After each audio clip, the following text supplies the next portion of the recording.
L'hôtel Hibiscus de Louis, situé au premier arrondissement de la commune de Libreville, a servi de cadre à une importante rencontre autour d'un atelier ayant pour menu mise en œuvre des conclusions relatives à l'égalité entre les hommes et les femmes, issues du dialogue national inclusif dans les processus électoraux et politiques de mardi 30 juillet 2024 en présence des personnalités de marque du CTI, leaders de la société civile et participants venus du Grand Libreville. Cet atelier a été organisé à l'initiative de l'ONG Malachi en partenariat avec USAID que nous remercions et qui a vu la participation du gouvernement, du CTRI, de la société civile, des leaders religieux, traditionnels, des personnes vivant avec un handicap, tout simplement parce que nous avons voulu partager les conclusions du dialogue national inclusif concernant les droits des femmes. Quelles étaient les recommandations qui concernaient spécifiquement les femmes? Et là, nous avons pu extraire 39 recommandations phares que nous considérons comme constituant des avancées en matière des droits des femmes. Et nous profitons de l'occasion pour remercier le président qui, à la fin, a validé effectivement ces recommandations. C'était en prélude à deux pans importants du processus de transition. Donc nous aurons la constituante et également le référendum. Donc la constitution qui est l'émanation des aspirations du peuple. Les conclusions du dialogue national inclusif sont également les aspirations du peuple. Donc, en lisant vraiment la Constitution, nous devons retrouver ces acquis en matière des droits des femmes. Cette volonté de consolider la paix. Le Gabon a cette particularité que le processus de transition se déroule dans un climat de paix. Et nous savons que la paix, c'est quelque chose de dynamique. Ce n'est pas l'absence de guerre. Donc, nous sommes là pour nous assurer que la paix ne soit pas menacée, que la cohésion sociale soit renforcée et surtout que pour le prochain processus électoral, l'inclusion des femmes soit actée. Après les explications du bien fondé de la rencontre, initiée par l'ONG Malachi, de la pierre angulaire des droits des hommes et député de la transition Pepesi Ngulingende, le tour est revenu aux représentants du ministère de l'Intérieur et Nicolas Matatou, expert en renforcement de l'intégralité des processus électoraux et consultant USAID, de fixer le cap. On dit que la révision de la liste ne fonctionne pas seulement en période électorale. Nous entrons dans un contexte de transition et il était important pour nous, non seulement de procéder à cet enrôlement, parce que vous constaterez sur tous les panneaux de communication que nous avons mis en place, il ne s'agit pas d'un enrôlement uniquement pour l'élection référendaire qui arrive, mais c'est surtout une identification de tous les citoyens gabonais. C'est pourquoi nous avons attribué à tous les Gabonais qui se sont fait enrôler un numéro d'identification personnelle.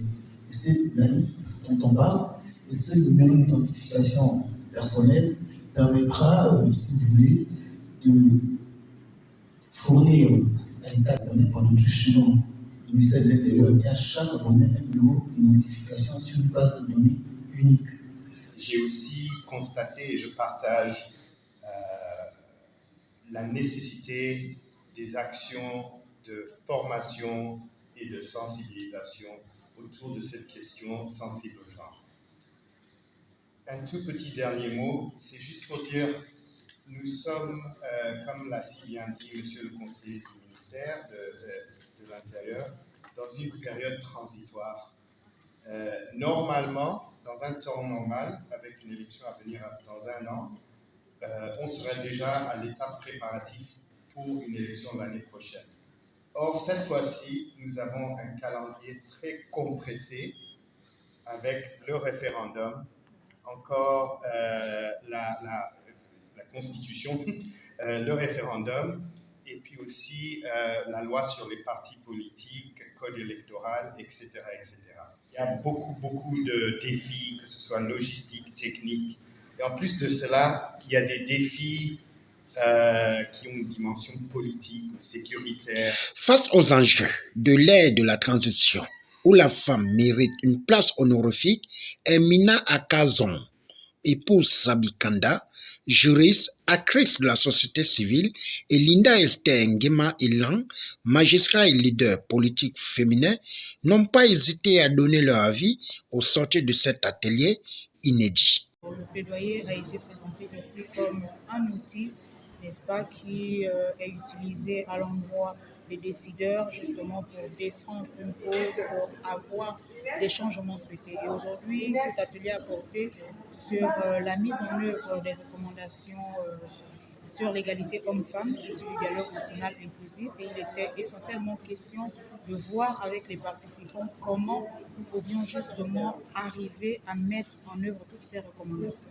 Nous avons eu la révision des quotas à 40%. Pour cela, j'aimerais également remercier toutes les femmes qui ont participé au dialogue parce qu'elles ont dû batailler pour que nous arrivions à ce quota.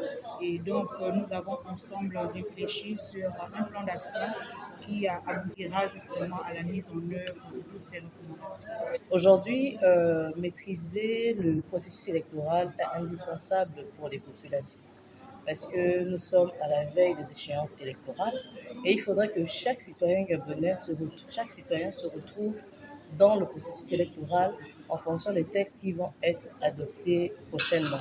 Donc aujourd'hui, c'est plus qu'indispensable que les associations, que les autorités vulgarisent tous les textes qui vont être adoptés de façon à ce que, en allant aux élections, les électeurs, les candidats et toutes les parties prenantes des élections sachent participer en connaissance de cause, en connaissant et en maîtrisant toutes les étapes, tous les intervenants, tous les acteurs et tout ce qui se fait lors des processus électoraux. Il faudrait qu'aujourd'hui les élections soient inclusives, qu'on intègre les femmes à tous les niveaux du processus électoral. Nous notons que cet atelier a permis aux participants de mieux comprendre les enjeux électoraux grâce aux éclairages des experts et panels qui ont donné plus d'orientation dans un contexte particulier de la transition du Gabon. Au finish, c'est dans une ambiance cordiale et fraternelle que cet atelier a fait tomber son rideau à travers une photo de famille.